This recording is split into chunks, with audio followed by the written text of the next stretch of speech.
Are you playing Daisy?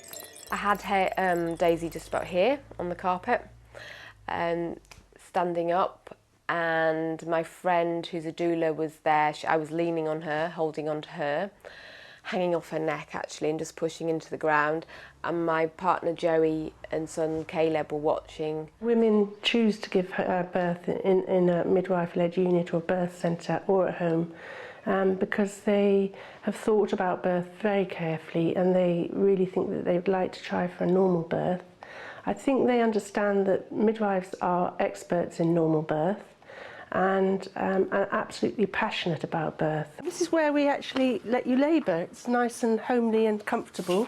Oh, it's like a sitting room, Yeah, isn't it is. And birthing balls to lean over on. It's also a very intimate experience because the women get to know their midwives during their antenatal period and become very confident in the support that they're going to get in that environment. And after I'd had her and held her for a while and got rid of the placenta, then my husband cut the cord. The midwives came to check up on us a couple more times in the day, but that was really quite nice because they felt like family and they just came in the bedroom and, you know, it was just a really nice atmosphere. Some women won't be suitable for or maybe not want to give birth in a birth centre or at home, and therefore it's probably much more suitable for them to go to a consultant unit.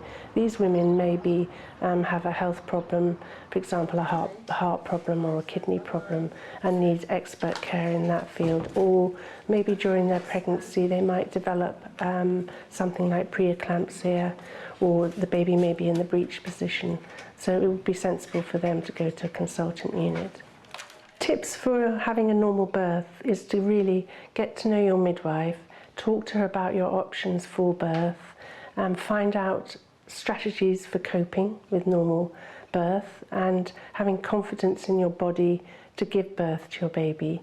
And a really important part of progressing to a normal birth is to understand the latent phase of labour, that early part of labour where we really encourage you to stay at home so that you can walk and take the dog out, for example, you can sleep, you can eat, you can get in the bath and feel relaxed in your own surroundings. It's great to be able to just sort of do what you want when you're in labour and just to feel comfortable enough to do it. Just sort of walking around and going to make some food in the kitchen or just do what you need to do, really. The pain relief that we have available to women who might decide to have a baby in a birthing centre or at home is we use aromatherapy, massage. A lot of women, if they're going to have their babies at home, will hire a pool. So this is our birthing pool, probably used by about at least 80% of our women. They absolutely love it. Yes. The water's very, very supportive. We do have gas and air or Entonox, which is helpful for the last stages. We do have injections that can help with pain, but we actually very rarely use them. So this is the ward. We've actually got 6 beds in here.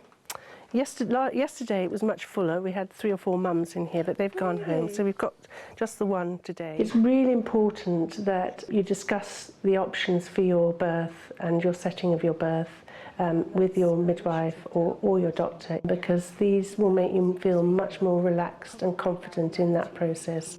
Women make choices for their birth, but sometimes things don't go according to plan. Maybe, for example, your contractions aren't strong enough to birth this baby and it's taking a very long time and you're getting really tired.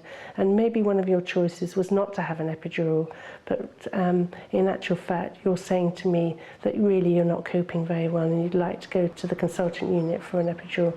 That's absolutely fine. We can change choices. Or, for example, we may find that the baby's not happy during your labour, the heartbeat isn't as we want it, and we may suggest to you that we transfer to a consultant unit so that the baby can have a different kind of monitoring during the labour, and there would be a paediatrician there ready. It's important to just see that if you do go into hospital, it's for the best, and you know it's for a reason, and at the end of the day you've got your baby, and which is the only important thing really, because the labour and the birth are such a short thing. It might be a day, it might be a couple of days or a week that you're there, but in the end you've got your baby, and that's the bit that lasts a long time. It's quite a shock to the body to have the baby, but then afterwards I was sitting in the pool feeding Daisy, and Caleb was like watching over the side, and that was really, really lovely. I think for a normal healthy woman who's had no problems in their pregnancy, that having a home birth or a birth in a midwife-led unit is the most empowering, beautiful experience you could possibly have. I would just recommend for people to give it a go, because at the end of the day, if you change your mind, you know the hospital's still there.